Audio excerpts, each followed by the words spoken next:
ఆ సీనియర్ నేతకు ఓ లెక్క ఉంటుంది. దేన్నైనా తనకు అనుకూలంగా మార్చుకోగల సమర్థత ఆయన సొంతం. సాధారణ కార్యకర్త స్థాయి నుంచి రాష్ట్ర స్థాయిలో ఉన్నత పదవులను అధిష్ఠించిన ఆయన అడుగులు ఎవరికీ అంతు చిక్కవు. ఉన్నది ఉన్నట్లే చెబుతారు, కానీ అందులో ఏదో మతలబు పెడుతుంటారు. ఆ మతలబు ఏంటో ఎవరికి అర్థం కానట్లే ఉంటుంది, కానీ అర్థం అవ్వాల్సిన వారికి అర్థమయ్యేలానే ఉంటుంది. ఇప్పుడు అంతే. విశాఖ భూ కబ్జాలు, డ్రగ్స్ కంటైనర్పై ఆయన లేవనెత్తిన సందేహాలు ఎవరెవరికో గుచ్చుకుంటున్నాయట. మనోడు ఎందుకిలా మాట్లాడాడు? మనల్ని ఇరికించాలనుకుంటున్నాడా? మన తప్పు ఏమీ లేదని చెప్పాలని అనుకుంటున్నాడా అంటూ స్వపక్షంలోనే చర్చకు తెరలేపారు ఆ సీనియర్ నేత. ఇందుకే ఎవరికి అంతు చిక్కని ఆ నేత ఎవరు? ఆయన లేవనెత్తిన సందేహాలేంటి?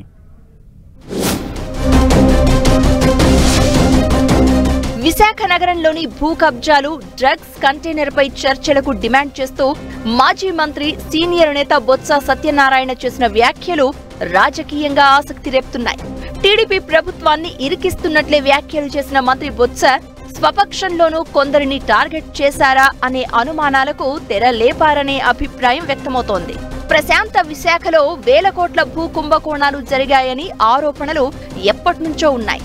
ప్రస్తుత అధికార పక్షం టీడీపీ, విపక్షం వైసీపీ పార్టీలో ఈ ఆరోపణలు ఎదుర్కొంటున్న నేతలు ఎందరో ఉన్నారు. 2014 నుంచి 2019 వరకు టీడీపీ ప్రభుత్వంలోనూ, ఆ తర్వాత వచ్చిన వైసీపీ ప్రభుత్వంలోనూ ఈ భూ కుంభకోణాలపై విచారణలు జరిగాయి. కానీ ఏ ప్రభుత్వం ఆరోపణలు ఎదుర్కొంటున్న వారికి న్యాయం చేయలేదనే వాదనే ఎక్కువగా వినిపిస్తోంది.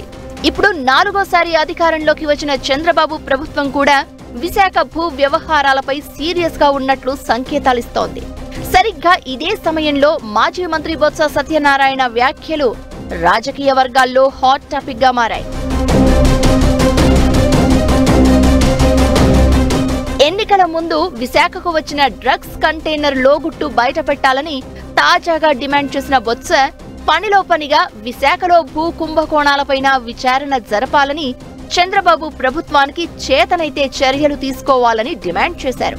చంద్రబాబు సీఎంగా ఉండగా గతంలో వేసిన సిట్ ఇచ్చిన నివేదికపై ఎందుకు చర్యలు తీసుకోలేదని నిలదీయడం ద్వారా ఆరోపణలు ఎదుర్కొంటున్న నేతలకు వెన్నులో వణుకు పుట్టించారు బొత్స. ఆయన వ్యాఖ్యలు ప్రభుత్వాన్ని ఇరకాటంలో పెట్టేలా ఉన్నప్పటికీ ప్రభుత్వం చర్యలు తీసుకోవడానికి మీనమేషాలు లెక్కిస్తుందనే సంకేతాలు ఇస్తున్నప్పటికీ ఆరోపణలు ఎదుర్కొంటున్న నేతల్లో ఎక్కువ మంది తమ పార్టీ వారే ఉండడమే పెద్ద చర్చకు దారితీసింది. బొత్స ఎందుకిలా మాట్లాడారు అనే సందేహాలకు తెరలేపింది. ఉత్తరాంధ్రలో కీలక నేతగా వ్యవహరించే బొత్స ఈ ప్రాంతంలో ఇతరుల జోక్యాన్ని సహించలేకే ఈ వ్యాఖ్యలు చేశారా, లేక తమ పార్టీ నేతల తప్పు లేకపోయినా ప్రజలను తప్పుదారి పట్టించేలా ఆరోపణలు చేస్తున్నారు అని నిరూపించేందుకే ప్రభుత్వానికి సవాల్ చేశారా అనేది ఎవ్వరికీ అంతు చిక్కడం లేదు. ఉత్తరాంధ్రలో వేగంగా అభివృద్ధి చెందుతున్న నగరం విశాఖ. రాష్ట్ర ఆర్థిక రంగానికి గుండెకాయ లాంటి విశాఖలో వేల కోట్ల రూపాయల విలువైన ప్రభుత్వ, ప్రైవేటు భూములు అన్యాక్రాంతమయ్యాయని ఆరోపణలు ఉన్నాయి. 2019కి ముందు టీడీపీ ప్రభుత్వంలో ఇలాంటి ఆరోపణలు రాగా సీఎం చంద్రబాబు 2004 నుంచి విశాఖలో చోటు చేసుకున్న భూమి వ్యవహారాలపై సిట్ వేశారు. ఆ తర్వాత 2019లో అధికారంలోకి వచ్చిన వైసీపీ కూడా మరో సిట్ వేసింది. ఈ 2 సార్లు ఎవరిపైనా చర్యలు తీసుకోలేదు సరికదా. 2019 తర్వాత వైసీపీ హయాంలో విశాఖలో విలువైన భూములు కబ్జాకు గురయ్యాయనే ఆరోపణలు మరింత ఎక్కువయ్యాయి. వైసీపీలో కీలక నేతలైన ఎంపీ విజయసాయిరెడ్డి, మాజీ ఎంపీ ఎంవివి సత్యనారాయణ వంటి వారిపై ఎన్నో విమర్శలు వినిపించాయి. భూ వ్యవహారాలపై ఎంపీ విజయసాయిరెడ్డి, మాజీ ఎంపీ ఎంవివి మధ్య వాగ్యుద్ధమే జరిగింది. ఇద్దరూ ఒకే పార్టీ వారైనప్పటికీ వేల కోట్ల రూపాయల భూ వ్యవహారంలో ఒకరిపై ఒకరు ఆరోపణలు, ప్రత్యారోపణలతో అగ్గి రాజేసేవారు.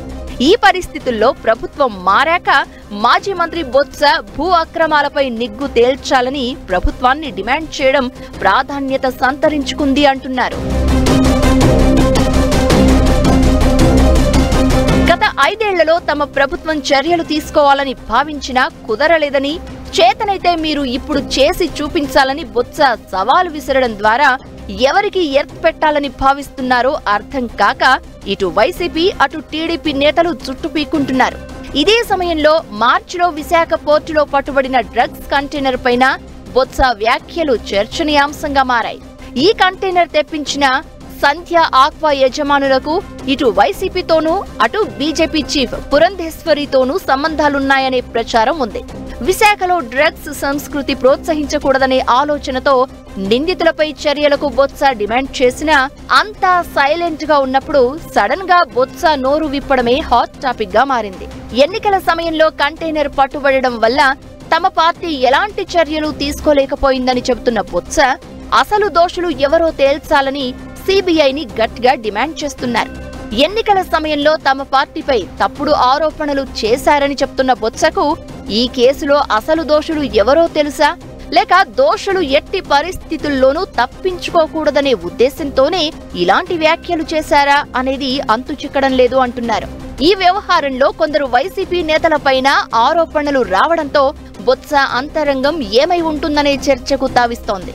మొత్తానికి ఇటు అధికార పక్షంలోనూ అటు ప్రతిపక్షంలోనూ సందేహాలు రేకెత్తించేలా బొత్స వ్యాఖ్యలు ఉండడంతో ఆయన టార్గెట్ ఎవరై ఉంటారు అనేది ఉత్తరాంధ్ర పాలిటిక్స్ ను కుదిపేస్తోంది.